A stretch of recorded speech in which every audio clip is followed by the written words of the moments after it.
देखो अपन लास्ट वाली क्लास में क्या पढ़ रहे थे?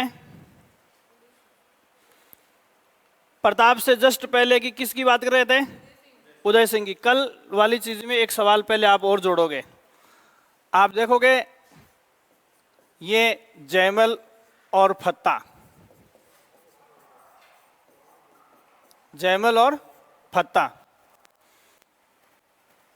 कौन थे? ये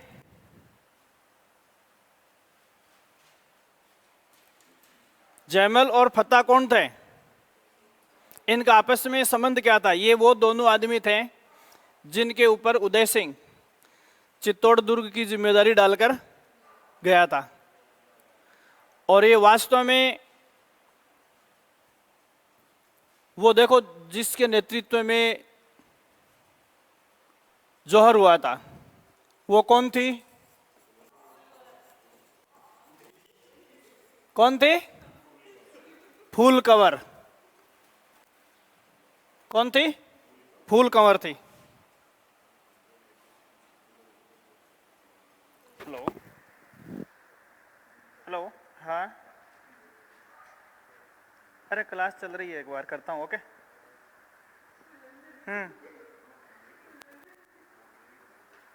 4:15 बजे फिक्स।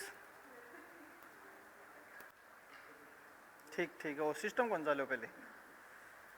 जस्ट चालू करी है। नहीं, 4 बजे फ्री जैसे 4 बजे जैसे। ठीक है, ठीक।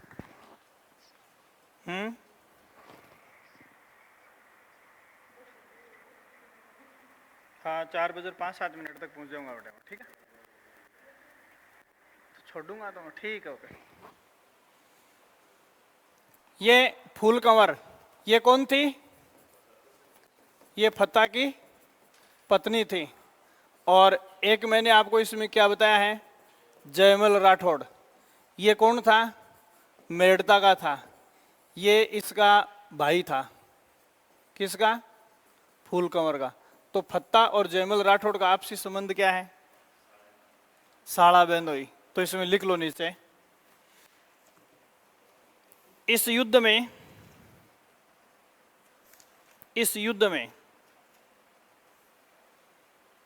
वीरगति पाने वाले जयमल राठौड़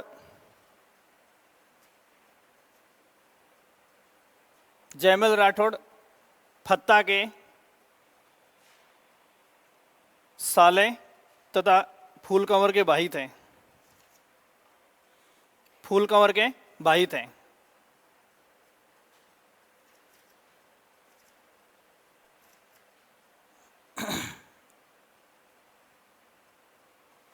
अब आते हैं अपन किसके ऊपर? महाराणा प्रताप के ऊपर। इससे पहले मैं कुछ चीजें आपको आगे की हिस्ट्री को समझने के लिए देखो बता देता हूं। महाराणा प्रताप की हिस्ट्री अपन पढ़ेंगे। इससे पहले मैंने आपको क्या पढ़ाया है? उदय सिंह। तो इस उदय सिंह के वंश वृक्ष में आपको कौन कौन सी चीज ध्यान में रखनी है? ठीक है, इसकी 3 पत्नियों के बारे में आपको ध्यान में रखना है।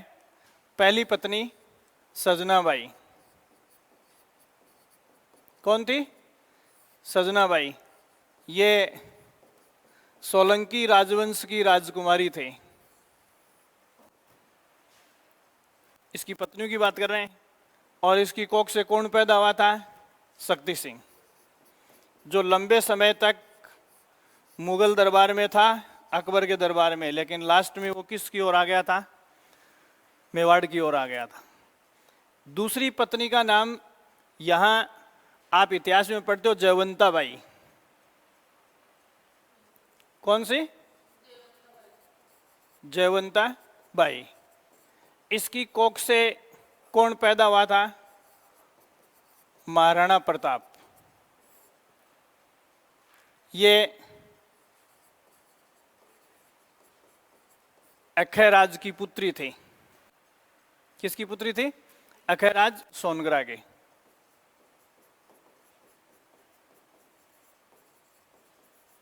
ठीक है, फिर आगे अपन महाराणा प्रताप का पुत्र क्या पढ़ेंगे?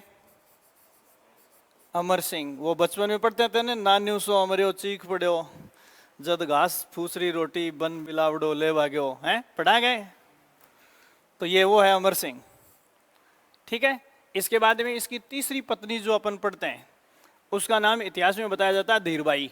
ये जैसलमेर के भाटी राजवंश से थी। कौन थी? धीरबाई, जिसको इतिहास में भटियाणी रानी के नाम से जानते हैं। भटियाणी रानी कहां से, किस राजवंश से थी? जैसलमेर राजवंश से थी। इस धीरबाई की कोख से कौन पैदा हुआ था? जगमाल। धीरबाई की कोख से कौन पैदा हुआ था? जगमाल। ये बात समझ में आ गई क्या? अब देखो, ये आदमी अपना उत्तराधिकारी किसे बनाना चाहता था? जगमाल को। ये अपना उत्तराधिकारी इसे बनाना चाहता था। ये लिख लो आप, फिर पूरी हिस्ट्री आपको अपने आप आगे की जो है क्लियर हो जाएगी।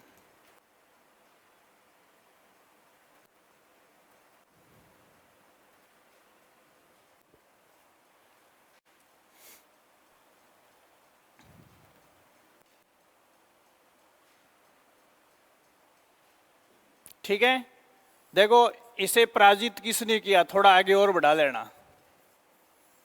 इसे पराजित किया अक्षयराज सोनगरा ने।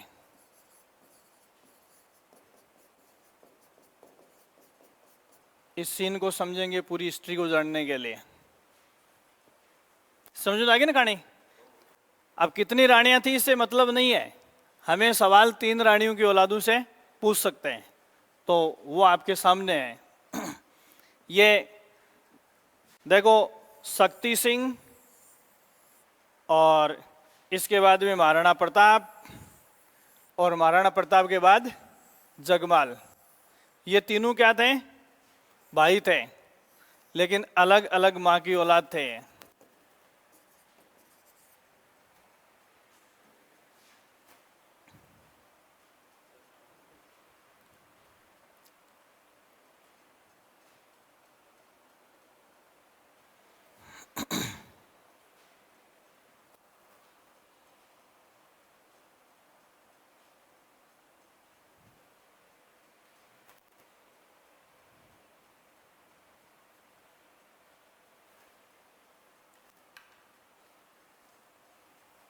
कोई जरूरी नहीं है ये उलझन मेरी तरह ही बनाओ, अपने हिसाब से बना लेना जैसे आपको समझ में आए। फटाफट उतारो, लेकिन ज्यादा टाइम मत लगाओ।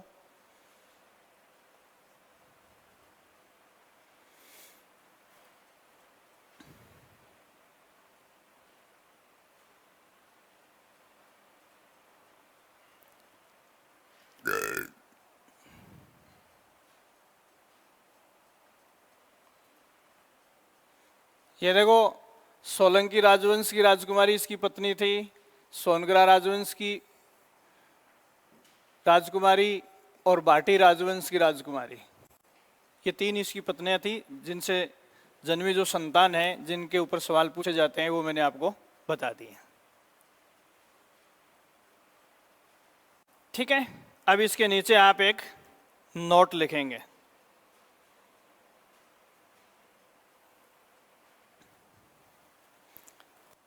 महाराणा प्रताप, कोमा शक्ति सिंह तथा जगमाल।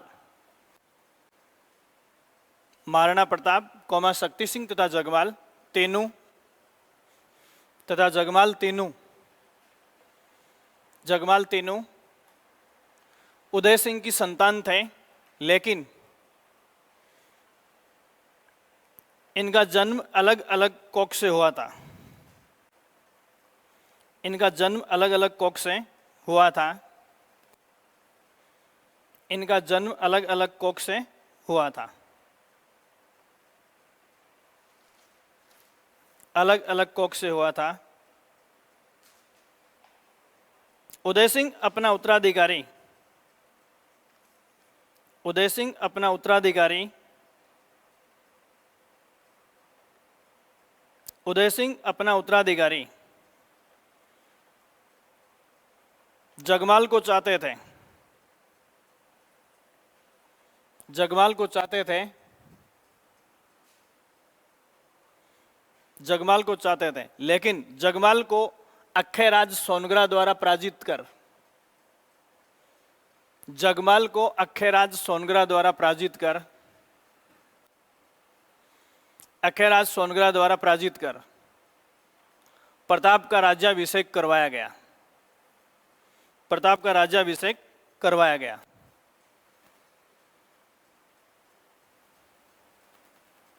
प्रताप का राज्याभिषेक करवाया गया। शक्ति सिंह लंबे समय तक अकबर के दरबार में रहा। शक्ति सिंह लंबे समय तक अकबर के दरबार में रहा। लंबे समय तक अकबर के दरबार में रहा। अकबर के दरबार में रहा। अकबर के दरबार में रहा। अकबर के दरबार में रहा। लेकिन हल्दी घाटी के युद्ध में ये प्रताप के साथ था। हल्दी घाटी के युद्ध में ये प्रताप के साथ था। ये प्रताप के साथ था।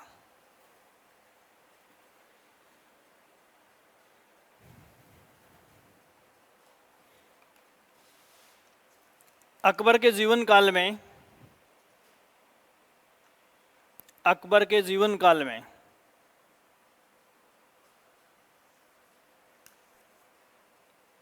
उसे सबसे बड़ी चुनौती, प्रताप, अकबर शब्द बोल दिया ने, प्रताप के जीवन काल में सबसे बड़ी चुनौती अकबर से थे। सबसे बड़ी चुनौती अकबर से थे।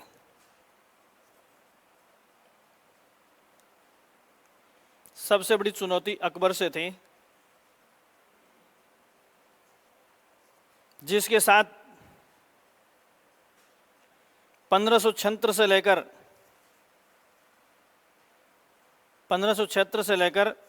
1584 तक अकबर द्वारा प्रताप के विरुद्ध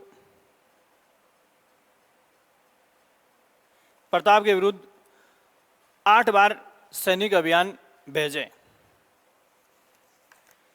8 बार सैनिक अभियान भेजे।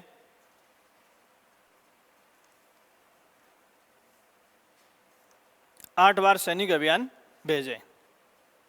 तो चुनौती समझ में आ गई, पूरी स्टोरी आपकी समझ में आ गई। अब अपन प्रताप का परिचय लिखते हैं। सबसे पहले कई बार प्रताप के परिचय के ऊपर सवाल पूछ सकते हैं। तो मैंने आपको बता दिया कि प्रताप जो है वो उदय सिंह की पत्नी जयवंता बाई का पुत्र था। आगे अपन जो उत्तराधिकारी पढ़ेंगे अमर सिंह का पिता था। तो इसके बचपन की अगर अपन बात देखें तो पहला सवाल इसमें पूछते हैं कि इसका जन्म कहाँ हुआ। आगे जब फोर्ट आर्किटेक्चर में आपको बताऊंगा तो जैसे नागौर का दुर्ग है, कुंभलगढ़ का दुर्ग है, ऐसे कई दुर्गों में बादल महल जो है वो काफ़ी विख्यात है। तो मैंने आपको बताया कि कुंभलगढ़ दुर्ग जो है वो उसके ऊपर या उसके भीतर क्या है, कटारगढ़ है, और कटारगढ़ के भीतर क्या बना हुआ है, बादल महल।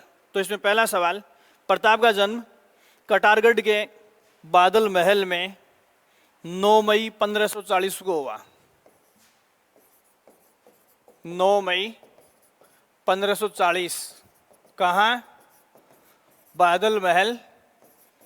कौन सा? कटारगढ़। कहाँ है? कुंभलगढ़। ये देखो, तीनों में से कोई सा भी ऑप्शन पटका हुआ हो सकता है उसमें। बादल महल के बारे में मैंने बताया कई दुर्गों के विख्यात हैं। तो सारे बादल महल जब अपन पढ़ेंगे दुर्गों के, वो सारे एक साथ अपन डिस्कस करेंगे। ठीक है। दूसरा सवाल, इनके बचपन का नाम। बचपन का नाम कीका। ये उदय सिंह पहाड़ों में भाग गया था ने, तो भीलों के बीच इसकी परवरिश हुई थी। तो कीका भील भाषा का शब्द है। कीका किसका शब्द है? भील भाषा का शब्द है। और इस शब्द का अर्थ क्या होता है? छोटा बच्चा। भीलों की भाषा में कीका का अर्थ क्या होता है? छोटा बच्चा। ये भीली भाषा का शब्द की का। ठीक है। तीसरा सवाल, जैसे मैंने अभी आपको बताया परिचय में, जगमाल को उत्तराधिकारी डिक्लेयर कर दिया था उदय सिंह ने कि मेरे राजकाज का जो आगे हकदार है वो कौन है, जगमाल है। तो इसमें अगला सवाल, उदय सिंह द्वारा जगमाल को उत्तराधिकारी घोषित करने के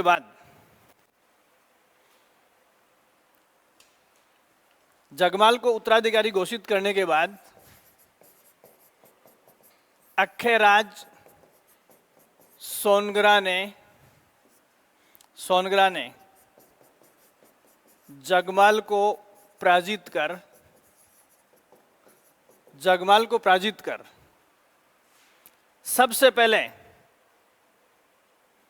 प्रताप का राज तिलक 28 फरवरी, सवाल बहुत इंपॉर्टेंट है, 28 फरवरी कब होना चाहिए इसका, 1572, 28 फरवरी 1572 ईस्वी को गोगुंदा में करवाया। पहला सवाल देखो, गोगुंदा में करवाया। यह विधिवत राज्याभिषेक नहीं था, क्योंकि राजतिलक की रस्म जो है वो किसी दुर्ग से होनी थी। तो ये अखेराज सोनग्रा कौन हो गया, प्रताप का नाना हो गया। इसने जगमाल को पराजित करके इसका गोगुंदा में राजतिलक करवा दिया था, जैसे फॉर्मेलिटी के तौर पर कमर में तलवार बांध दी और तिलक करवा दिया। यह काम कृष्णदास नामक ब्राह्मण से करवाया था। कृष्णदास ब्राह्मण के द्वारा।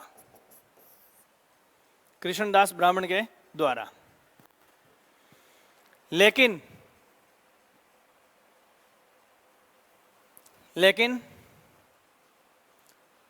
प्रताप का विधिवत राज्याभिषेक रावचंद्र सेन की उपस्थिति में, यह दूसरा नाम है, रावचंद्र सेन की उपस्थिति में कुंभलगढ़ में करवाया गया। बस ये दोनों जगह ध्यान में रखनी है। जो औपचारिक राजाभिषेक है वो पहले गोगुंदा में करवाया। तो देखो यहां अपन राणाओं की जब बात करते हैं, इन सिसोदियों की जब बात करते हैं, तो 2 बार राज्याभिषेक किसका हुआ है, प्रताप का हुआ है। पहले गोगुंदा में और फिर कुंभलगढ़ दुर्ग में हुआ है। ठीक है। अब देखो ये आदमी हारकर जगमाल को पराजित कर दिया, जो मेवाड़ का उत्तराधिकारी था। तो इस आदमी का क्या हुआ, मेवाड़ तो प्रताप के हाथ में चला गया। तो ये सीधा वाक्य कहां गया, अकबर की शरण में गया। और अकबर ने शरण में जाते ही उस समय एक हिस्सा जो मेवाड़ की सीमाओं पर अकबर के कब्जे में था वो था सिरोही। तो ये सिरोही की जागीर अकबर ने किसे सौंप दी, जगमाल को। तो अगला सवाल, पराजित जगमाल अकबर की शरण में चला गया। अकबर की शरण में चला गया, जिसे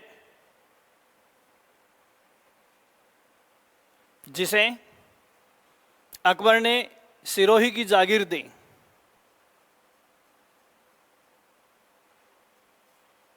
सिरोही की जागीर दी। ठीक है। ये 1572 में ये काम हो गया। थोड़े दिन तक वो वहां रहा, लेकिन वहां के सामंत और सरदार जो है सिरोही के, वो जगमाल से ज्यादा दिन खुश नहीं रह सके। ठीक है। इसलिए वहां के सामंतों और सरदारों का जो लड़ाई है उसको हम इतिहास में किस नाम से जानते हैं, दत्तानी के युद्ध के नाम से। ये 1583 में सिरोही के सरदारों और अकबर के प्रतिनिधि जगमाल के बीच में हुई। और इस युद्ध में जगमाल जो है न केवल परास्त हुआ बल्कि मारा भी गया। तो इस सेंटेंस को थोड़ा आगे बढ़ाओ। लेकिन कुछ समय बाद सिरोही के नाखुश सरदारों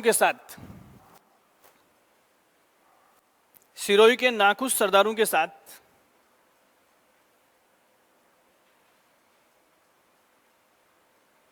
सरदारों के साथ जगमाल दत्तानी के युद्ध में मारा गया।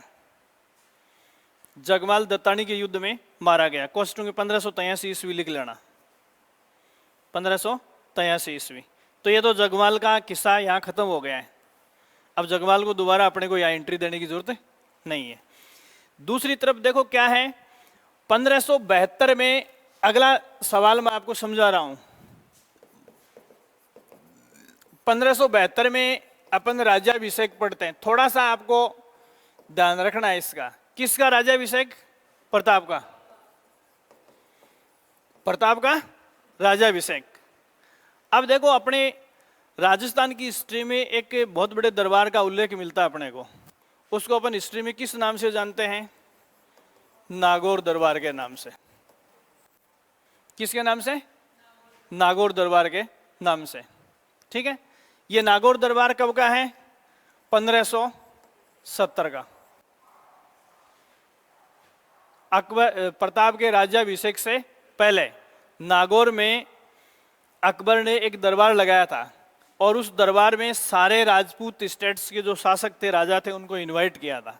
और उस दरबार का जो ध्येय था या उद्देश्य था वो ये था कि उस दरबार में सभी राजपूत शासकों को फोर्स करके मुगलों की अधीनता स्वीकार करने के लिए बाध्य किया जाए। समझ रहे हो? तो वहां सभी ने नागौर दरबार में अधीनता स्वीकार कर ली थी, करीब करीब ने। जैसे सबसे बड़ा स्टेट अपने पास आमेर था, तो आमेर के मान सिंह की ओर से अकबर की अधीनता स्वीकार कर ली गई थी। और न केवल अधीनता स्वीकार की थी, अपितु उसने वैवाहिक संबंधों के लिए भी रजामंदी दे दी थी। मतलब वैवाहिक संबंध शुरू हो गए थे अकबर के साथ। तो अकबर की जो राजपूत नीति है उसमें, जैसे वो आया क्यों था यहाँ? दिल्ली किधर है? इधर है। अजमेर किधर है? इधर है। जयपुर बीच में पड़ता है। तो वो इधर से जा रहा था लबादे के साथ, अजमेर दरगाह पर जा क्यों रहा था वो? अरे मोहम्मद गौरी के साथ वो चिश्ती आ गया था यहाँ, तो चिश्ती की दरगाह पर वो क्यों जा रहा था? तो चिश्ती की दरगाह पर इसलिए जा रहा था कि इतिहास में शेखू बाबा के नाम से किसको जानते हैं? जहांगीर को। इश्क मूवी नहीं देखी क्या है? देखना, उसमें शेखू बाबा का जो डायलॉग है वो इसी के लिए प्रचलित है। तो मतलब कहा जाता है कि जहांगीर का जन्म जो है वो सलीम चिश्ती की दरगाह के आशीर्वाद से हुआ था। तो वो वहाँ चादर चढ़ाने के लिए जा रहा था। तो पहले सांबर झील के पास में, मतलब आमेर दुर्ग से हटकर मान सिंह और उसका पूरा परिवार, भगवंत दास वगैरह बड़े लबादे के साथ, बड़े धन बल के साथ कहाँ गए थे? सांबर में। और वहीं अधीनता स्वीकार कर ली थी। और अधीनता स्वीकार करने के साथ साथ वैवाहिक संबंध भी शुरू हो गए थे। तो इस कड़ी में देखो एक के बाद एक, ये तो नागौर दरबार में ये कहा था। अब कब को किसने स्वीकार की अलग बात है। उसमें एक ही मैसेज देना था कि अगर कोई राजपूत स्टेट मेरी अधीनता स्वीकार नहीं करेगा तो ताश के पत्तों की तरह ढेर हो जाएगा। ये मैसेज उस दरबार में उसे देना था। तो आमेर वगैरह ने सब ने अकबर की अधीनता स्वीकार कर ली थी, लेकिन मेवाड़ ने अधीनता स्वीकार नहीं की थी। कब तक? 72 में राजाभिषेक तक। अब 72 में राजाभिषेक हो गया महाराणा प्रताप का।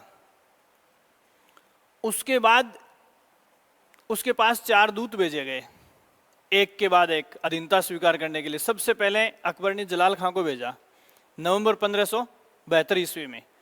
तो जलाल खां विफल हो गया, ये पहला दूत था। देखो सवाल ये पूछते हैं कि अकबर द्वारा अकबर की अधीनता स्वीकार करने के लिए प्रताप को अकबर द्वारा भेजे गए दूतों का सही क्रम क्या है? क्रम इंपॉर्टेंट है। जब जब भी पूछा गया है, या तो पहला पूछ लेते हैं या अंतिम पूछ लेते हैं, या फिर कौन सा भेजा या कौन सा नहीं भेजा। और सबसे टिपिकल सवाल है इनका सीक्वेंस। ये 5 भाषाएं सवालों में रही हैं, बहुत ही इंपॉर्टेंट सवाल है। तो सबसे पहला दूत उसका कौन था? जलाल खां था।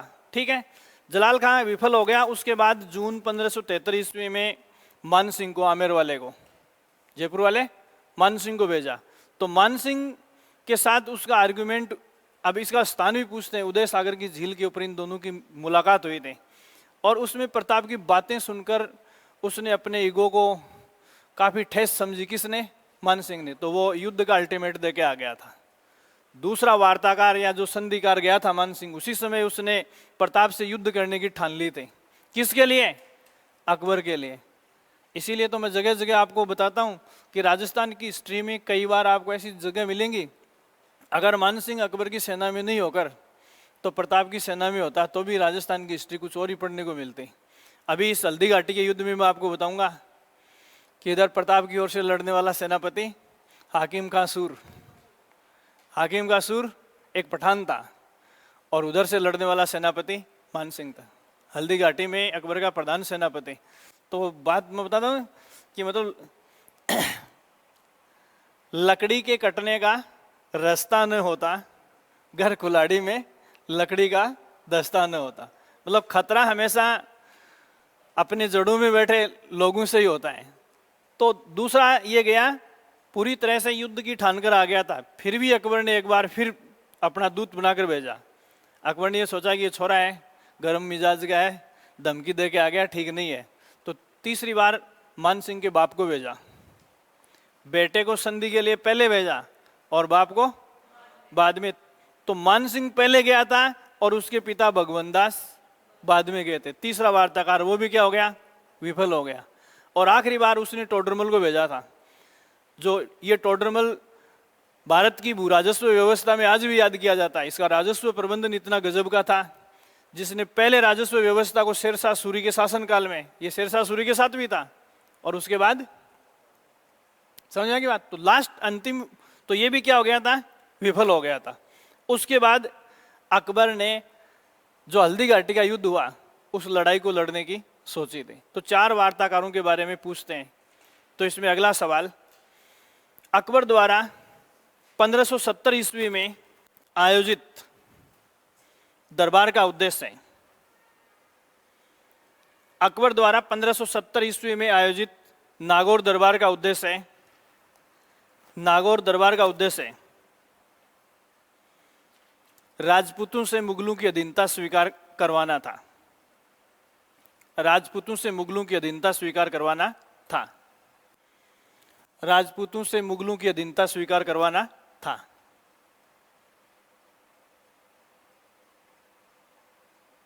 इसी दरबार के उद्देश्यों को पूरा करने की कड़ी में, इसी दरबार के उद्देश्यों को पूरा करने की कड़ी में, दरबार के उद्देश्यों को पूरा करने की कड़ी में अकबर ने प्रताप के पास, पूरा करने का मतलब अधीनता स्वीकार करवाने के लिए, अकबर ने प्रताप के पास जून 1572 से दिसंबर 1573 के बीच, दिसंबर 1573 के बीच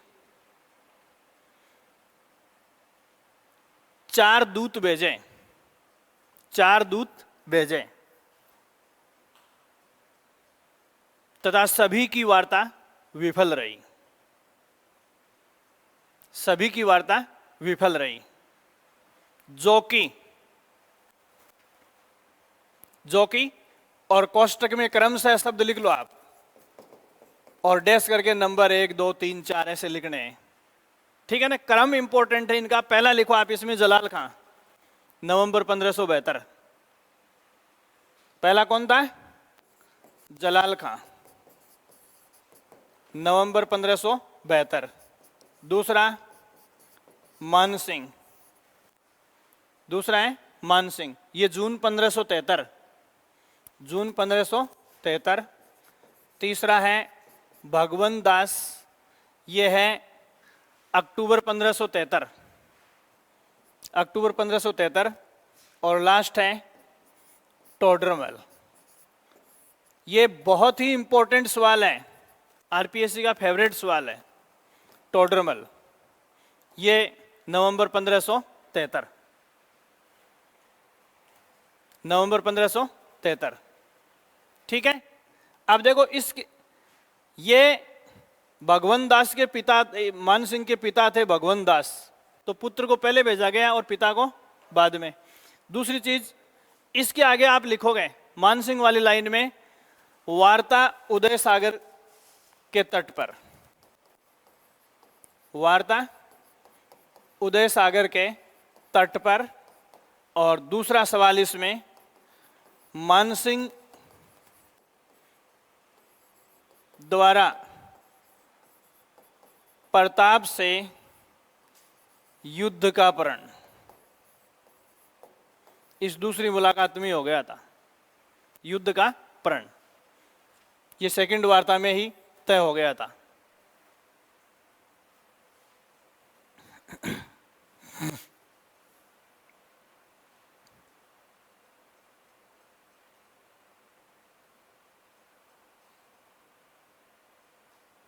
ठीक है, अब देखो आगे इस कड़ी में आपसे अपन हेडिंग डालेंगे हल्दी घाटी का युद्ध। हल्दी घाटी का युद्ध ये 21 जून 1576, 21 जून 1576, 21 जून 1576, 21 जून 1576। थोड़ी सी दिक्कत आपको क्या लगेगी, देखो एक विशेष आपसे पूछ लिया जाए, एक इतिहासकार ऐसा है श्रीवास्तव जो इसकी डेट क्या मानता है 18 जून 1576, लेकिन अगर आए तो आपको ऊपर वाली करनी है। अगर सीधी पूछी जाए प्लेन शब्दों में श्रीवास्तव का नाम लेकर पूछा जाए तो ये डेट देनी है। और बाकी सारे इतिहासकार कौन सी डेट मानते हैं, भाई एक इतिहासकार ऐसा है जो इस डेट के साथ विसम्मत है, और वो विसम्मत इतिहासकार कौन है, श्रीवास्तव है। ठीक है, दूसरा सवाल देखो, इसमें पहला मैं आपको बता रहा हूं कि इस युद्ध को प्लान किया गया है 1573 में, जब सारी वार्ताएं विफल हो गई। 1573 में दूसरी वार्ता के दौर में जून 1573 में प्रताप को अल्टीमेट मिल गया था। तो देने वाले को पता था लड़ाई करनी थी, और अल्टीमेट लेने वाले को पता था लड़ाई होनी है। तो इन्होंने इस युद्ध के लिए बड़ी तैयारी की थी, इस युद्ध के लिए बड़ी तैयारी की थी। तो हल्दी घाटी के युद्ध की जो योजना है वो क्या थी, तो देखो पहले तो आप ये बताएं कि इस युद्ध में जीत किसकी हुई। नहीं, देखो सैन्य दृष्टि से अगर इसको लड़ाई माने तो सैन्य दृष्टि से जीत हुई थी अकबर की, और नैतिक दृष्टि से जीत हुई थी प्रताप की। ये मैं अभी तक किसी युद्ध के ऊपर योजना शब्द नहीं लिखाया, आपको ध्यान हो तो लिखाया क्या। इस युद्ध की योजना क्या थी, प्रताप को जिंदा पकड़ना, मारना नहीं था। ये देखो इसके बाद वो लास्ट तक, हल्दी घाटी के बाद भी अकबर अपना प्रयास करता रहा। हल्दी घाटी के बाद भी कई मिशन भेजे थे, जैसे हल्दी घाटी में मान सिंह के नेतृत्व में थी, फिर उसके बाद में अब्दुल रहीम खान खाना के नेतृत्व में फिर इसको जिंदा पकड़ने का मिशन भेजा था। जब वो विफल हो गया तो आमेर के जगन्नाथ कछावा के नेतृत्व में फिर क्या किया उसको पकड़ने के लिए। तो इस युद्ध का उद्देश्य खाली सैन्य जीत हासिल करना नहीं था, कि जो आदमी अकबर का गुरूर ये बोल रहा था कि जो आदमी मेरी अधीनता स्वीकार नहीं कर रहा है वो है कौन, उसे जिंदा पकड़ के लाया जाए। अब लास्ट में देखो इसकी मौत हो गई तो अकबर बड़ा फूट फूट के रोया था। मतलब इसकी वीरता के ऊपर इतने किस्से इस्लामिक साहित्य में और राजपूत साहित्य में अपने को मिलते हैं। मतलब वो खुद ये मान गया कि मतलब मैं इतना महान सम्राट हूँ, फिर भी एक रियासत के राजा को, जो रियासत पहले ही टूट चुकी थी, उसको मैं जिंदा नहीं पकड़ सका। तो नैतिक दृष्टि से जीत किसकी थी, प्रताप की, लेकिन सैन्य दृष्टि से जीत किसकी थी, अकबर की थी। तो इसकी योजना ये थी, किसको जिंदा पकड़ना है, प्रताप को जिंदा पकड़ना। अब देखो दोनों तरफ से प्लान किया गया। तो देखो अकबर ने इस युद्ध की योजना कहां बैठकर बनाई, अजमेर दुर्ग में। या मुगलों ने हल्दी घाटी के युद्ध की योजना कहां बैठकर बनाई, और उस योजना का परिणाम स्वरूप सेनापति किसे चुना, मान सिंह को। जब इंडियन हिस्ट्री पढ़ते हैं तो मान सिंह यहां हल्दी घाटी से पहले अकबर के लिए उत्तरी भारत में बहुत सारे युद्ध जीत चुका था। हुआ, वर्तमान पाकिस्तान और अफगानिस्तान की सीमाओं तक पहुंच गया था। अकबर के लिए बहुत सारे युद्ध लड़े थे, इसने बंगाल और बिहार के क्षेत्र में बहुत सारे युद्ध लड़े थे। तो यहाँ इस योजना के परिणाम स्वरूप तो आपसे पूछा जाए कि मुगलों की ओर से या अकबर की ओर से हल्दी घाटी के युद्ध की योजना कहाँ बनी? अजमेर दुर्ग में। सेनापति योजना के परिणाम स्वरूप किसे नियुक्त किया? ठीक है। इसके बाद में दूसरा सवाल बनता है कि प्रताप ने जो योजना बनाई, प्रताप ने अपनी योजना बनाई थी कुंभलगढ़ दुर्ग में, कुंभलगढ़ दुर्ग में, और इसने अपना सेनापति हाकिम खां सूर को चुना। मतलब बिल्कुल प्लान्ड काम था ये, कैसे किस रूट से लड़ाई लड़नी है, किस तरीके से लड़नी है। ठीक है, प्लानिंग थी। इसीलिए तो प्रताप की छापामार युद्ध पद्धति के कारण अकबर की सेना या मुगलों की सेना उसे पकड़ने में नाकाम रही। छापामार युद्ध पद्धति या गुरिल्ला युद्ध पद्धति किसको कहते हैं? जैसे कल परसों में बाबर की बात बता रहा, तो बाबर ने तुलुगमा युद्ध पद्धति का इस्तेमाल किया। छापामार युद्ध पद्धति किसको कहते हैं?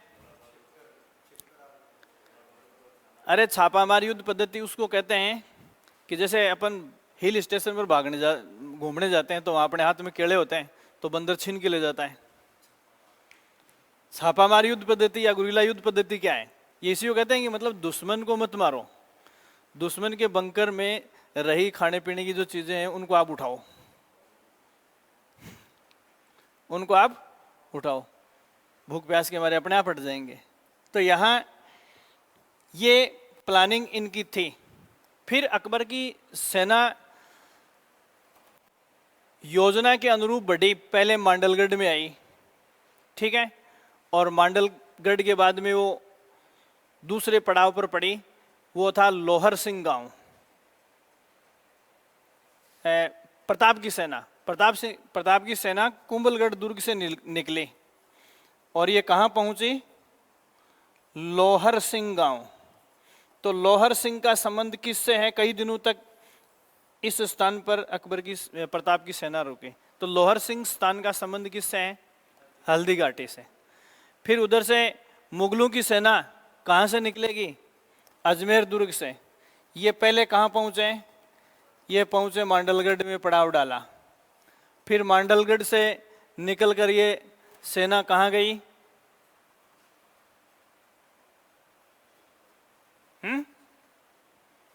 इसके बाद में गई थी ये मोलेला, राजसमंद का गांव है। आज भी पढ़ते हो आप मोलेला कला के बारे में? पढ़ते हो ना, ये वही गांव है। इसके बाद में कहाँ? रक्त तलाई, रक्त तलाई। अब देखो, ये लोहर सिंह और रक्त तलाई ये बनास के तट पर है। किसके तट पर है? बनास नदी के तट पर। तो हल्दी घाटी का युद्ध राजसमंद में, आज राजसमंद में पड़ता है, जिसको अपन बनास के तट पर पड़ता है। तो ये सिस्टमेटिक इनका एक चार्ट बना हुआ था कि इस चार्ट के अकॉर्डिंग ही अपने को चलना है। समझ आ गई बात? तो आप इसमें अगला लिखेंगे, योजना के तहत प्रताप की सेना कुंभलगढ़ दुर्ग से निकलकर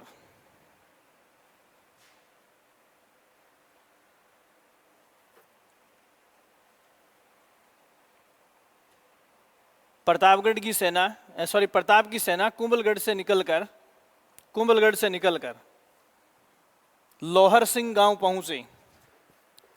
इन स्थानों का नाम वैसे दे देते हैं कि मतलब कौन सा स्थान इस युद्ध से संबंधित नहीं है। लोहर सिंह गांव पहुंची तथा दूसरी तरफ मुगल सेना अजमेर दुर्ग से निकलकर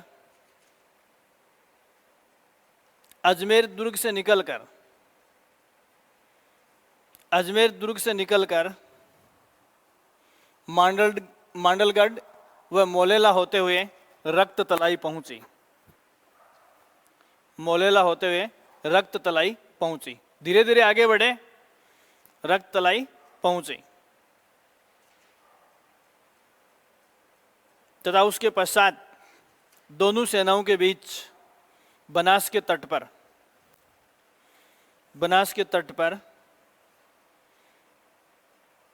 21 जून 1576 ईस्वी को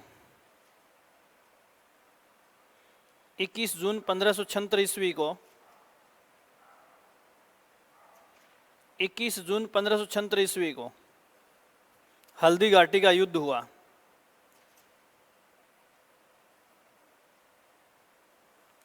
हल्दी घाटी का युद्ध हुआ। उसको आप थोड़ा सा डेट को चेंज करेंगे भाई, ये थोड़ा सा मैंने उल्टा लिखा दिया है।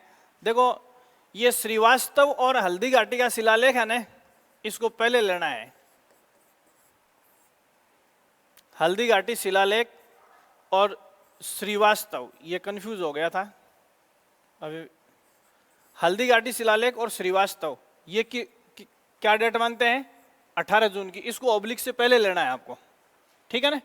और ये डॉक्टर गोपीनाथ शर्मा मानता है, ये है गोपीनाथ शर्मा। तो आप ऑब्लिक से पहले 18 जून लेंगे, वो उल्टा बोल दिया मैंने, है ना। क्योंकि हम जो बहुमत के साथ मानते हैं वो हल्दी घाटी की शिलालेख में जो बात लिखी हुई है ना, उसको मानेंगे। तो इस डेट को आप पहले 18 जून को लेंगे, और 18 जून नहीं है तो आप क्या लेंगे? 21 जून। इसको थोड़ा सा आप चेंज कर लेना है। और आपसे ये पूछा जाए कि हल्दी घाटी के शिलालेख में क्या डेट लिखी हुई है? 18 जून लिखी हुई है। यही बात श्रीवास्तव मानता है, और गोपीनाथ शर्मा इसकी क्या मानता है? 21 जून मानता है। क्लियर हो गई बात? अब देखो यहां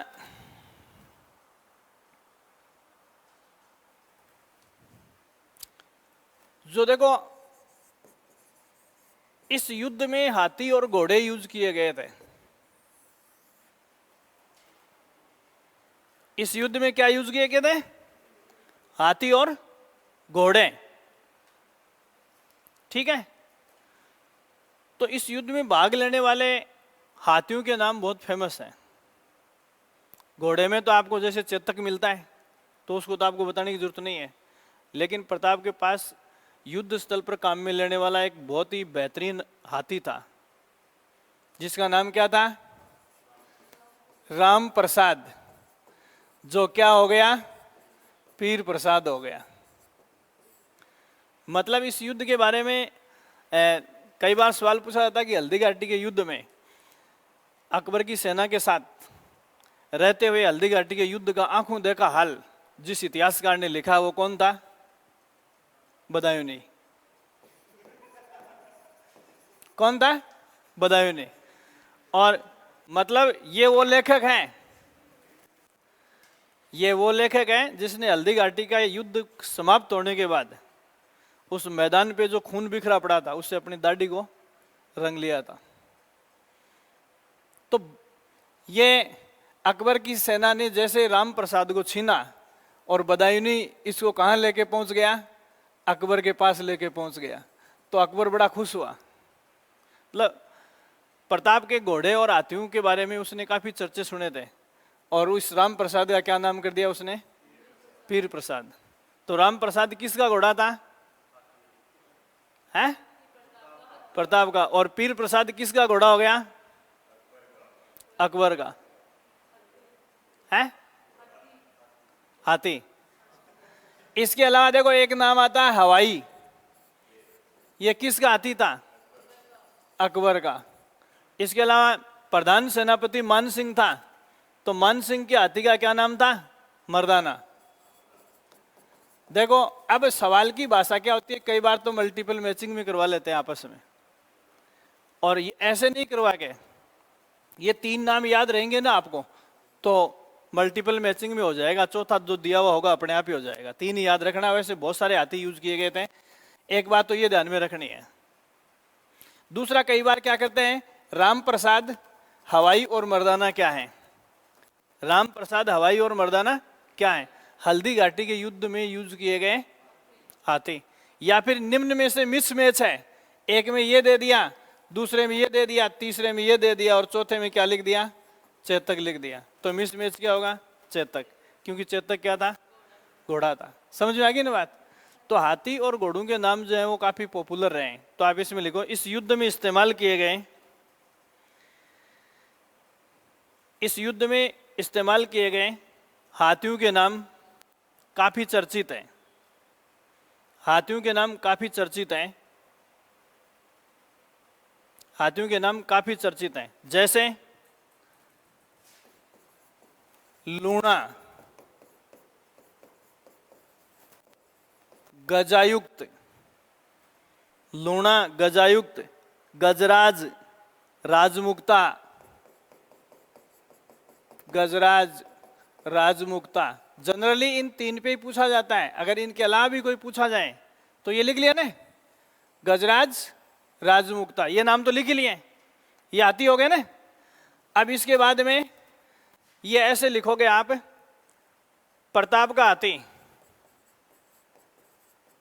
प्रताप का हाथी, आगे लिखोगे राम प्रसाद, और इसे कोष्टक में लिख लो प्रताप का घोड़ा चेतक। आगे कोष्टक में घोड़ा क्या था प्रताप का? चेतक। तो खाली चेतक रटने से अगला पूछे हाथी और आप भाग दौड़ में घोड़ा कराओ तो काम गड़बड़ हो जाएगा।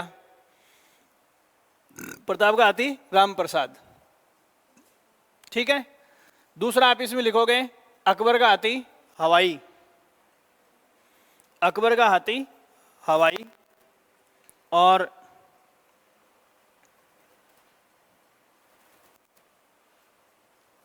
एक लिखेंगे मानसिंह का हाथी मर्दाना,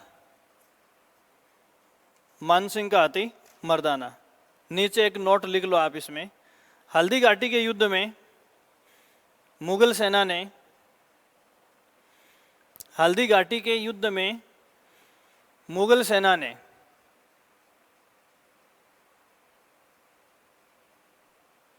मुगल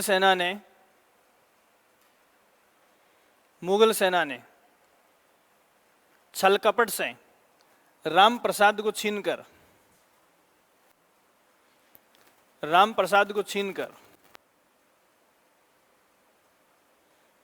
बदायूनी के साथ अकबर तक पहुंचाया गया, जिसका नाम अकबर ने पीर प्रसाद कर दिया, जिसका नाम अकबर ने पीर प्रसाद कर दिया।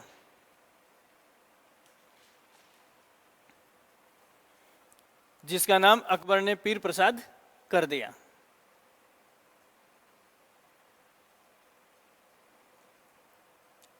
इसके पश्चात प्रताप ने अपने घोड़े चेतक पर सवार होकर मानसिंह पर प्रहार किया।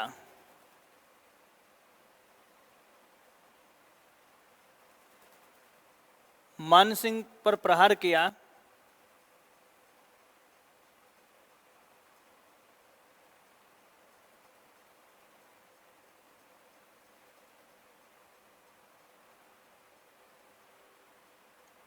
मानसिंह पर प्रहार किया, लेकिन वह बच गया।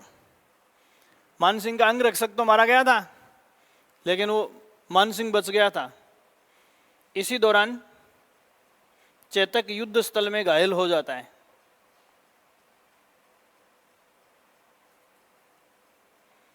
युद्ध स्थल पर घायल हो जाता है। ये सीन किसने तुरंत देख लिया? झाला बिदा ने।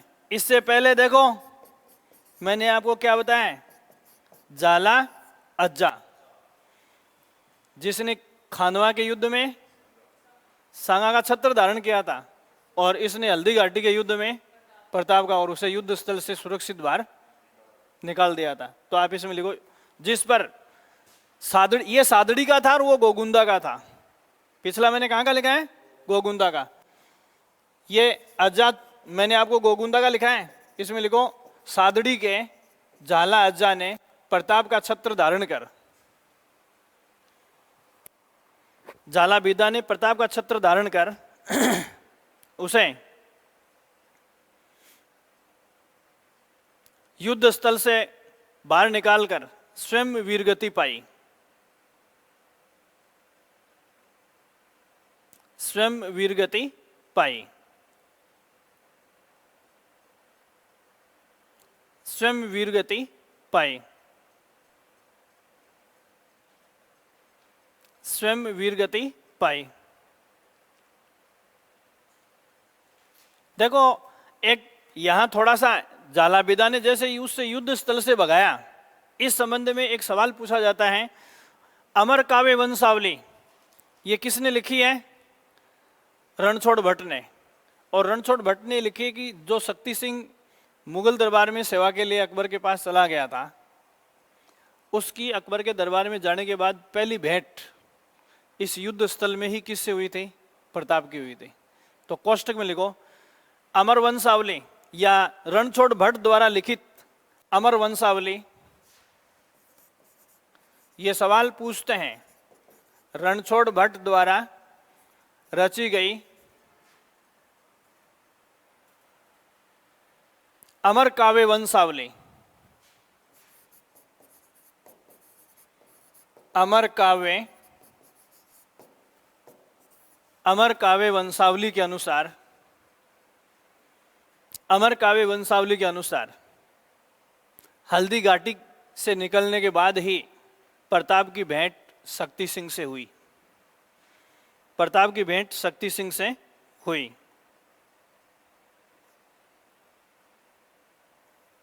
शक्ति सिंह से हुई। शक्ति सिंह से हुई।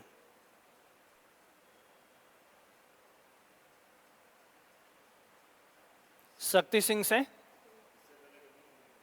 हाँ, अमर काव्य वंशावली में इनकी मुलाकात का ये अपने को मिलता है। और उसके बाद में शक्ति सिंह किसकी ओर से लड़ा था? मतलब उस युद्ध के बारे में कई अफवाहें हैं। देखो, अभी पहली बात तो नाम ही अपन सही पढ़ रहे हैं कि गलत पढ़ रहे हैं कह नहीं सकते। थोड़ी देर बाद में मैं आपको बताऊंगा। जिसको अपन हल्दी घाटी कहते हैं उसको अलग अलग इतिहासकार बहुत कुछ कहते हैं। तो इसमें कई पड़ाव, जैसे बीच में एक और आता है कि एक रिजर्व सेनापति था मित्र खां, उसने अफवाह फैला दी थी कि अकबर की सेना लगभग हार गई थी हल्दी घाटी के युद्ध में। तो मित्र खां जो सेनापति, वो साइकोलॉजिकली मान सकते हो, उनको मोटिवेट करने के बोला अकबर आ गया, अकबर आ गया, अकबर आ गया। तो उस अकबर की सेना में वापस क्या आ गया? जोश आ गया। तो ये सारी चीजें बाद की हैं। अब इसके नीचे देखो एक कहानी और है। एक सवाल पूछते हैं किरण देवी, या जिसको कहीं कहीं जयवंती भी लिखा हुआ होता है। ये यही क्यों बता रहा हूं? जयवंती या किरण देवी, ये दो नाम बताए जाते हैं। दोनों एक ही सेंस में लिखे हुए होते हैं इतिहास में। जनरली अगर इन दोनों में से आपसे एक पूछा जाए तो आप किरण देवी को कंसीडर करेंगे। अब ये शक्ति सिंह अकबर के विरुद्ध लड़ा था हल्दी घाटी में, और धीरे धीरे वो अकबर की शैली से थोड़ा, इसका पूरी फैमिली जो है अकबर के अगेंस्ट हो जाती है। इसका एक प्रमाण मिलता है। मीना बाजार का नाम सुना है? मीना बाजार, ये घटना इतिहास में बहुत ही पॉपुलर है। कहाँ लगता है? दिल्ली में। आज भी दिल्ली का जो मीना बाजार है चांदनी चौक में, उस मीना बाजार में एक मेला लगता था, और उस मेले में खाली महिलाएं जा सकती थी।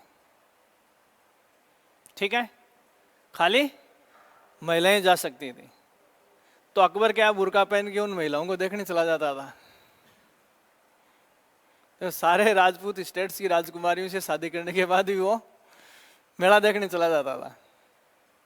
तो एक किरण देवी, या जिसको कहीं कहीं जयवंती भी लिखा हुआ होता है, बुरके में एक बार उसकी नज़र अकबर पर पड़ गई और वो पहचान गई कि ये बादशाह अकबर है। तो उसने अपने पाँव पटक के और पाँव के नीचे दबा लिया, और मतलब सिर्फ उस बाल बचा था उस किरण देवी के आक्रमण में है। तो उसके बाद अकबर ने फरमान जारी कर दिया कि इस मीना बाजार को हमेशा के लिए बंद कर दो।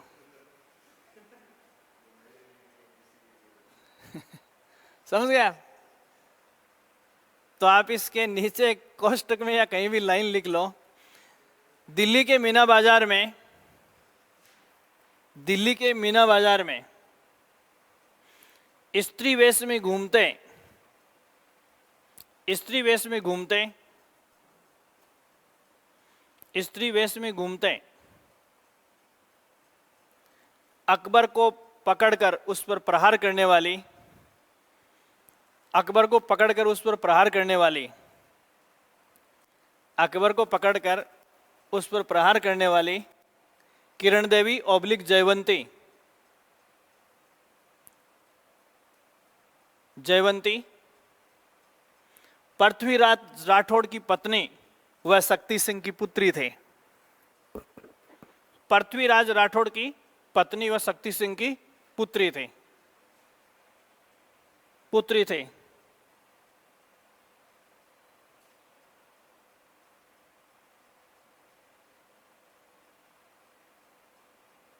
पुत्री थी। इस घटना के बाद अकबर ने मीना बाजार बंद करवा दिया था।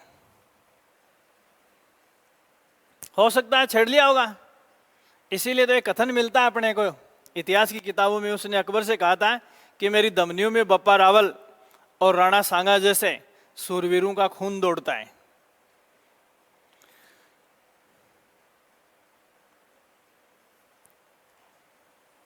ठीक है, अब इस युद्ध का परिणाम क्या निकला? तो परिणाम के ऊपर कई बार बड़ी परीक्षाओं में निष्कर्ष पूछ लेते हैं। तो परिणाम पहला लिखो, सैन्य दृष्टि से अकबर की विजय। सैन्य दृष्टि से अकबर की विजय। दूसरा, नैतिक दृष्टि से प्रताप की विजय। नैतिक दृष्टि से प्रताप की विजय। और तीसरा सवाल, अनिर्णित युद्ध। तीसरा क्या लिखोगे? अनिर्णित युद्ध। अनिर्णित युद्ध के आगे लिखोगे, कौन सा इतिहासकार ऐसा मानता है? इंपॉर्टेंट सवाल है। डॉक्टर गोपीचंद शर्मा यह कह रहा है कि इस युद्ध का निर्णय नहीं हुआ क्योंकि इसका मकसद जो था पूरा नहीं हुआ, इसलिए हार जीत का सवाल ही पैदा नहीं होता। ठीक है। दूसरी बात है, नामकरण को लेकर विवाद। अगली हेडिंग,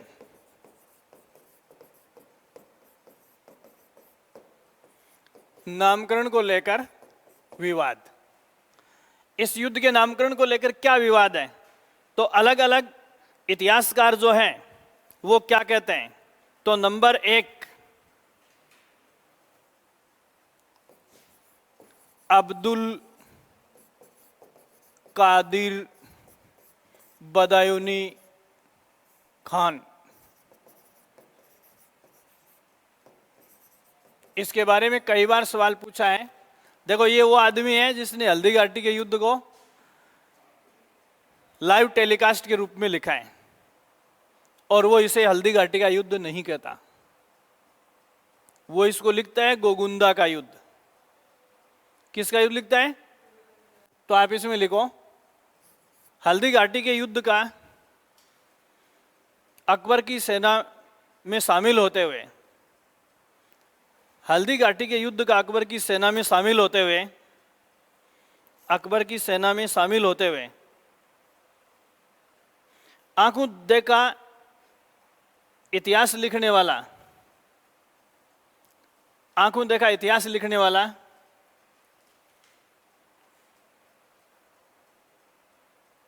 इतिहासकार इसे गोगुंदा का युद्ध लिखता है।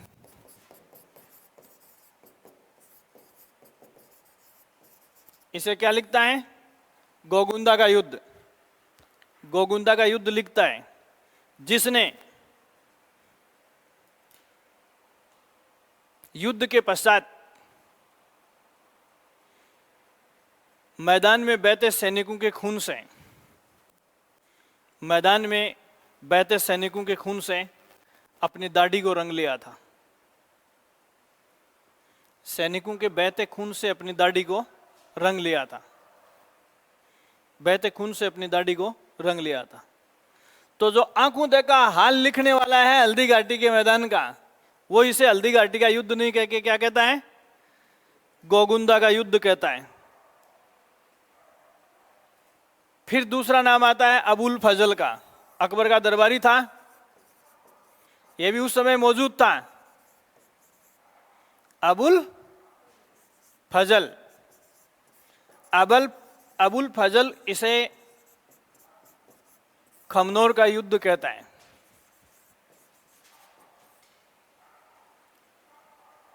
अबुल फजल इसे क्या कहता है? खमनोर का युद्ध कहता है। एक राजस्थान के इतिहास का जो पितामह है कर्नल जेम्स टॉड, तीसरा कर्नल जेम्स टॉड, इसे राजस्थान की थर्मोपोली का युद्ध कहता है। राजस्थान की मेवाड़ शब्द यूज करता है ये, मेवाड़ की थर्मोपोली। थर्मोपोली का युद्ध वैसे पॉपुलर यूरोप में हुआ था। थर्मोपोली की लड़ाई पॉपुलर कहाँ की है? यूरोप की। तो यूरोप की थर्मोपोली से मेवाड़ के जिस युद्ध की कर्नल जेम्स टॉड तुलना करता है उसको हम इतिहास में क्या पढ़ते हैं? हल्दी घाटी का युद्ध। फिर डॉक्टर A.L. श्रीवास्तव,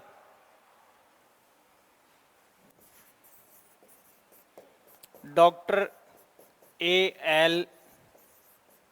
श्रीवास्तव इसे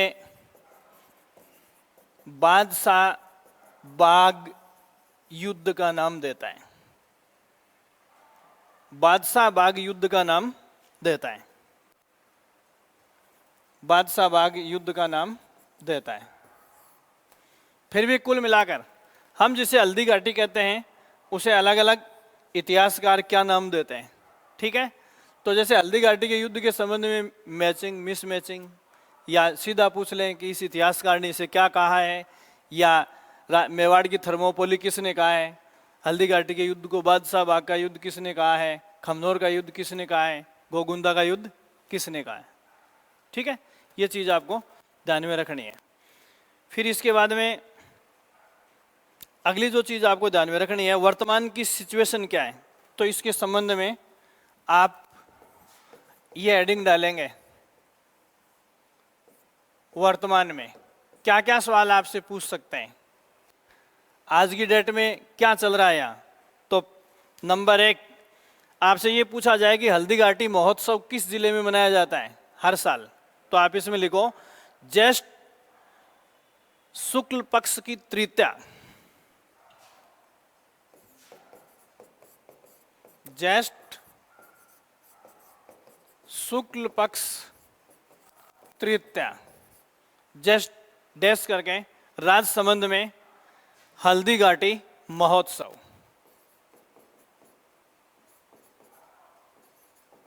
राजसमंद में हल्दी घाटी महोत्सव। ये प्रताप जयंती है। ये जो तिथि बताई है ना, ये विक्रम संवत के अनुसार, देसी महीनों के अनुसार क्या है?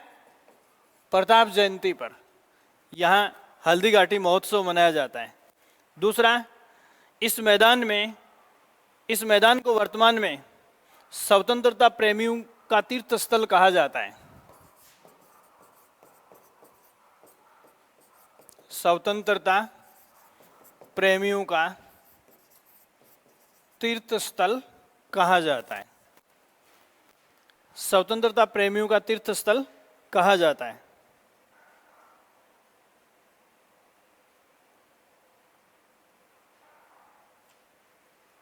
तीर्थ स्थल कहा जाता है। ये हो गई हल्दी घाटी। अब मैंने आपको बताया आते ही कि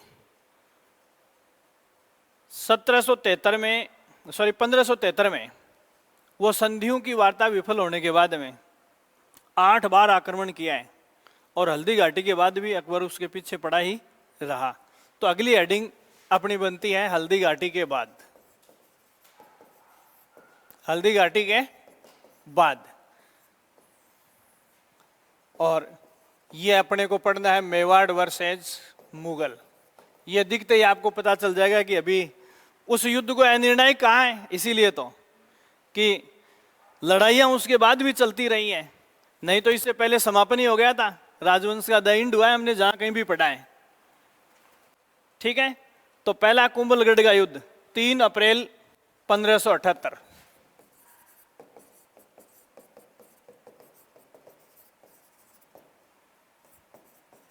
3 अप्रैल 1578 ईस्वी। 3 अप्रैल 1578 ईस्वी।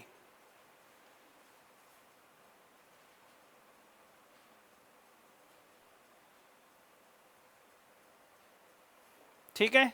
देखो उदय सिंह के बारे में अब सीधी सी बात है कि अटैक क्यों होगा, तो पुलिस वाले किसी गुंडे को पकड़ने के लिए छापामारी वहीं करते हैं जहां उसकी होने की खबर मिलती है। प्रताप के बारे में ये चीज आपको ध्यान में रखनी है, छापामार और गुरीला युद्ध पद्धति, मतलब उसका पीछा किया गया है क्योंकि अकबर का टारगेट क्या था, उसे जिंदा पकड़ना था।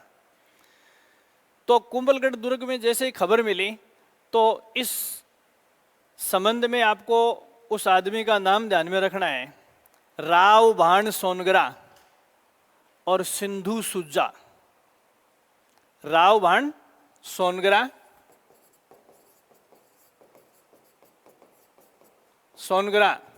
और सिंधु सुजा। जब अकबर की सेना ने आक्रमण किया तो प्रताप इन दोनों के नेतृत्व में कुंभलगढ़ दुर्ग छोड़कर चला गया था, और यह आक्रमण अकबर की ओर से किसने किया था? शाहबाज खान ने। तो एक तरह से मेवाड़ और मुगलों की लड़ाई जिन लोगों के बीच हुई थी, एक तरफ शाहबाज खान के नेतृत्व में मुगल सेना थी और दूसरी तरफ राव भाण सोनगरा और सिंधु सुजा के नेतृत्व में प्रताप की सेना थी। प्रताप वहां से सुरक्षित निकल चुका था और इन दोनों ने वीरगति पाई थी। प्रताप यहां से भी सुरक्षित निकला, समझ में आ गई होगी। और इन्होंने वीरगति पाई, इसका मतलब शाहबाज खान की क्या हुई थी? जीत हुई थी। किस युद्ध में? कुंभलगढ़ युद्ध में। इसीलिए कहा जाता है कुंभलगढ़ कांगरा रही कुण कुण राण, एक सिंहावत सुजड़ो एक सोनगरो भाण। मतलब कुंभलगढ़ के युद्ध में वीरगति या अपनी जान गंवाकर प्रताप को सुरक्षित किसने बचाया था? इन दोनों ने। समझ में आ गई बात? तो या तो ऐसा का ऐसा लिख लो या सेंटेंस में लिख लो। अकबर की सेना ने शाहबाज खां के नेतृत्व में आक्रमण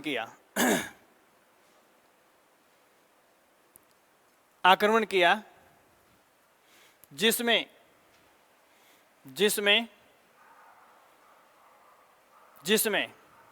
राव भाण सोनगरा व सिंधुराज सुजा,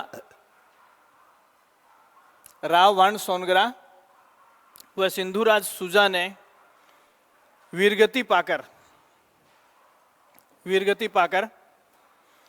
प्रताप को सुरक्षित बचाया।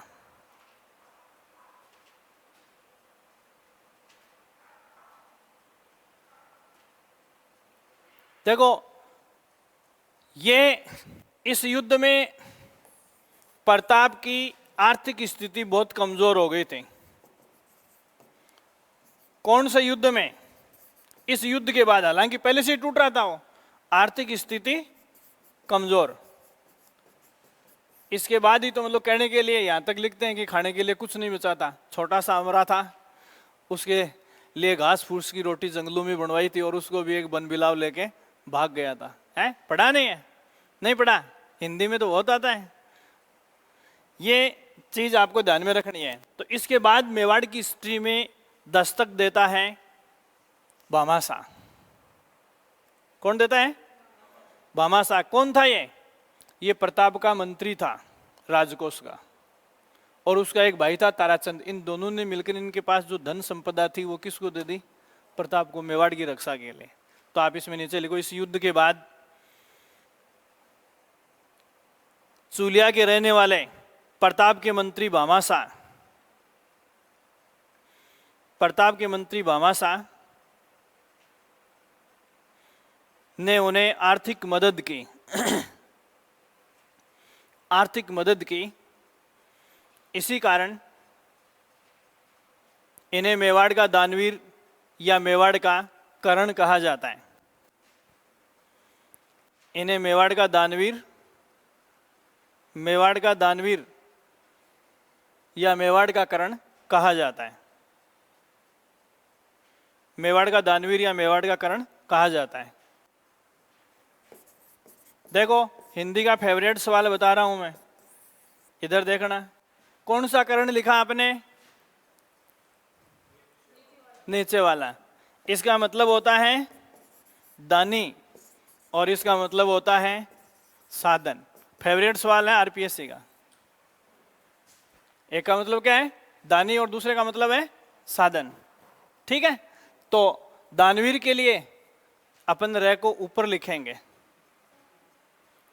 साधन, माध्यम, हथियार, उपकरण, रास्ता है। ठीक है, और कई बार जैसे पूछ लेते हैं ताराचंद, तो इसे कोष्टक में लिख लो भामाशाह का भाई ताराचंद था, बस इतना ही लिख लो। सवाल में कहीं छोटी मोटी कंडीशन क्रिएट हो जाती है तो कोई बात नहीं है।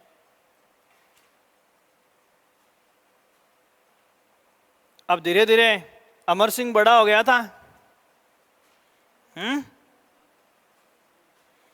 अमर सिंह का जन्म 1559 में हो गया था, तो जवान हो गया वो। तो देखो अगली लड़ाई क्या है। इसके बाद भी अकबर ने पीछा नहीं छोड़ा। तो 1580 में देखो शाहबाज खां के नेतृत्व में अकबर ने मेवाड़ के विरुद्ध 3 बार सेनाएं भेजी थी। बॉर्डर के ऊपर लिख लो, अकबर ने शाहबाज खां के नेतृत्व में 3 बार सेना भेजी, 1577, 78 और 79, लगातार एक एक साल।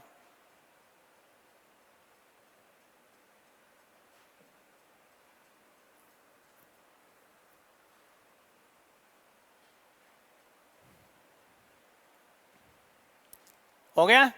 1576 में 3 बार आक्रमण किया था। आगे वाली लाइन में लिखो, 1576 में 3 बार आक्रमण। 1576 में 3 बार आक्रमण। पहला मान सिंह के नेतृत्व में, पहला मान सिंह के नेतृत्व में, दूसरा भगवंत दास मान सिंह व कुतुबुद्दीन खां के नेतृत्व में। भगवंत दास मान सिंह, दूसरा भगवंत दास मान सिंह व कुतुबुद्दीन खां के नेतृत्व में। यह बस सिर्फ एक आइडियोलॉजी रटना नहीं है आपको। और तीसरा आक्रमण स्वयं अकबर ने किया था, स्वयं अकबर ने। तो देखो 1576 में 3 बार आक्रमण हो गया, फिर 77, 78, 79 में 3 बार हो गया। कितने हो गए? 6। अब इसके बाद भी अकबर नहीं मिला, तो 7वीं बार उसे पकड़ने के लिए अब्दुल रहीम खान खाना के नेतृत्व में आक्रमण करवाया। अब इस दरमियान क्या हुआ? महाराणा प्रताप का पुत्र अमर सिंह था, उसने शेरपुर गांव पड़ता है मेवाड़ में, जब वहां अब्दुल रहीम खान खाना की सेना और पारिवारिक सदस्य भी उस आक्रमण के साथ साथ ही होते थे, तो अब्दुल रहीम खान खाना की फैमिली को बंदी बनाकर ये दरबार में ले आया। कौन? अमर सिंह। तो इस पर महाराणा प्रताप को जब पता चला, तो उन औरतें होती हैं ज़्यादातर उसमें हरम में रहने वाली, तो उनको बाइज्जत वापस वहाँ तक पहुँचा दिया था। उनका मतलब रखने का या युद्ध के लिहाज से किसी प्रकार का मोर्चा हल करने का उसका उद्देश्य नहीं था। तो इसमें 1580 में अकबर ने अब्दुल रहीम खान खाना के नेतृत्व में, अब्दुल रहीम खान खाना के नेतृत्व में, खान खाना के नेतृत्व में, खान खाना के नेतृत्व में आक्रमण के समय प्रताप के पुत्र अमर सिंह ने, प्रताप के पुत्र अमर सिंह ने खान खाना के परिवार को बंदी बना लिया था। आगे आप समझ जाओगे, बंदी बना लिया था।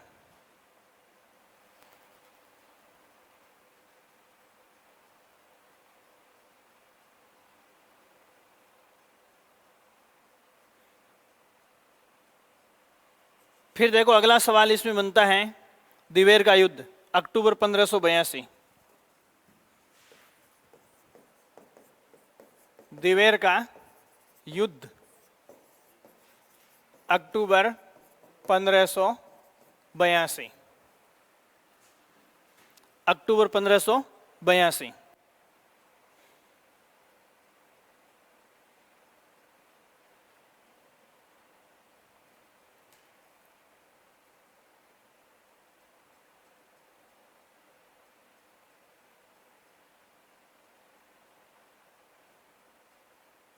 देखो मेवाड़ की भूमि को, सवाल की भाषा समझना, मेवाड़ की भूमि को मुक्त करवाने का जो प्रण प्रताप ने लिया था वो किस युद्ध में पूरा हुआ?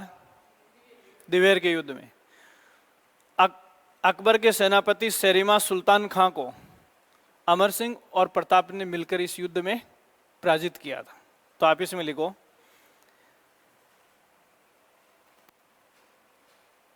दिवेर के किलेदार शेरिमा सुल्तान खां को, दिवेर के किलेदार शेरिमा सुल्तान खां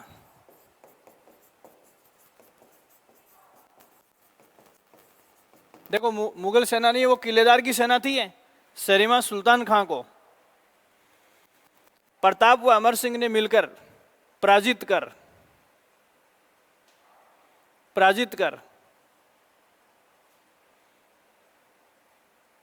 प्रताप के उस प्रण में जान फूंक दी। प्रताप के उस प्रण में जान फूंक दी। प्रताप के उस प्रण में जान फूंक दी जो उसने मेवाड़ को मुक्त करवाने के लिए लिया था, जो उसने मेवाड़ को मुक्त करवाने के लिए लिया था। मेवाड़ को मुक्त करवाने के लिए लिया था। मेवाड़ को मुक्त करवाने के लिए लिया था।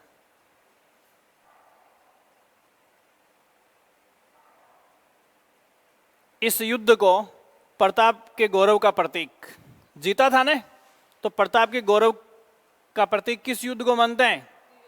गौरव का प्रतीक इसलिए मानते हैं कि उसने अपने प्रण को पूरा किया था।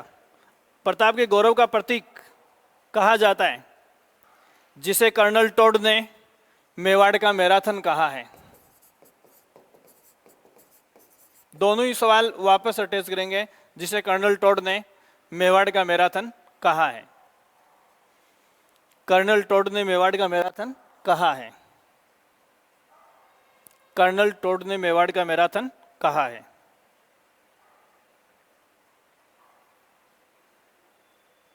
तो मेवाड़ का मैराथन किसको कहता है? दिवेर युद्ध को। और मेवाड़ की थर्मोपली हल्दी घाटी को। दोनों ही कथन किसके हैं? कर्नल टोड के हैं। ठीक है।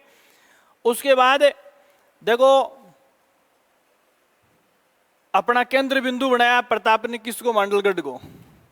और जब अकबर को पता चला कि प्रताप मांडलगढ़ में है तो उसने एक बार फिर जगन्नाथ कछावा के नेतृत्व में उसे जिंदा पकड़ने के लिए भेज दिया। अब इस दौरान क्या है? मांडलगढ़ में मृत्यु हो जाती है किसकी? जगन्नाथ कछावा की। कछावा कहाँ के थे? आमेर के। तो देखो किस सेनापति का अकबर प्रताप को पकड़ने के मिशन में मांडलगढ़ में निधन हुआ? जगन्नाथ कछावा का। सवाल ये पूछते हैं कि जगन्नाथ कछावा की 32 खंभों की छतरी कहाँ है? मांडलगढ़ में। था कहाँ का? आमेर का।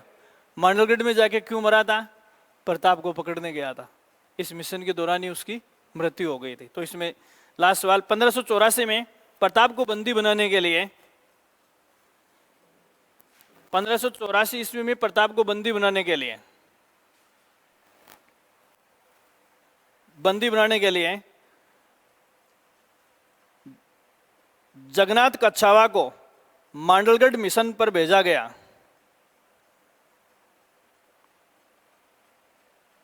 मांडलगढ़ मिशन पर भेजा गया था तथा इस दौरान उसकी वहीं मृत्यु हो गई।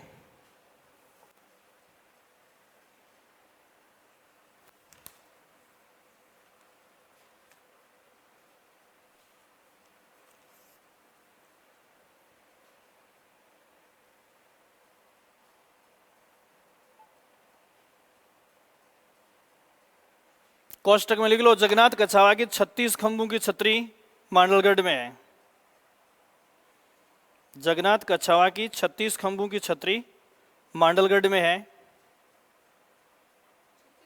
सॉरी 32 खंभों की, 32 खंभों की छतरी मांडलगढ़ में है। मांडलगढ़ में है। अब देखो पता चल गया प्रताप को कि मांडलगढ़ में हमें छोड़ने वाले नहीं है, तो उसे जरूरत थी एक नए क्षेत्र की। तो जो जो क्षेत्र उसकी जानकारी में थे उन सब पर वो रह चुका था, छापामार युद्ध लड़ चुका था। अब उसे एक नए क्षेत्र की जरूरत थी। तो देखो चावंडिया, लूणा चावंडिया, जो चावंड का आधिपत्य रखता था, जिसके कब्जे में चावंड था, उससे लड़ाई लड़नी पड़ी किसको? प्रताप को। और लूणा चावंडिया को परास्त करके उसने अपनी नई राजधानी या आपातकालीन राजधानी किसको बनाया? चावंड को बनाया।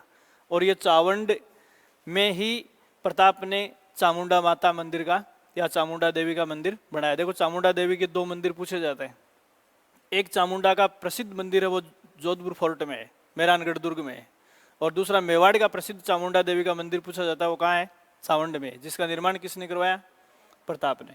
तो इसमें लिखो, इसके बाद प्रताप ने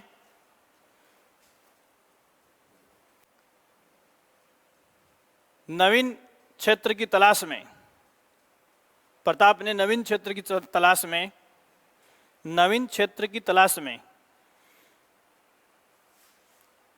लूणा चावंडिया को परास्त कर, लूणा चावंडिया को परास्त कर चावंड को अपनी आपातकालीन राजधानी बनाया। आपातकालीन शब्द लिखते हैं, चावंड को अपनी आपातकालीन राजधानी बनाया। चावंड को अपनी आपातकालीन राजधानी बनाया, चावंड को अपनी आपातकालीन राजधानी बनाया तथा यहां चामुंडा देवी का मंदिर बनवाया, चामुंडा देवी का मंदिर बनवाया।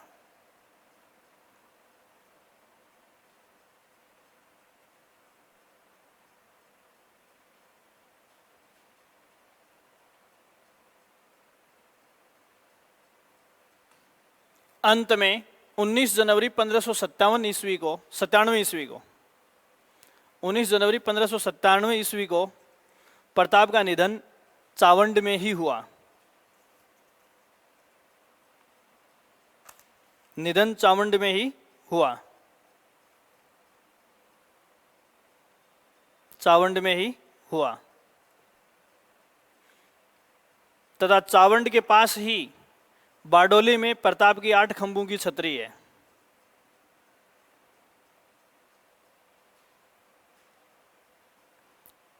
चावंड के पास ही बारडोली में प्रताप की 8 खंभों की छतरी है।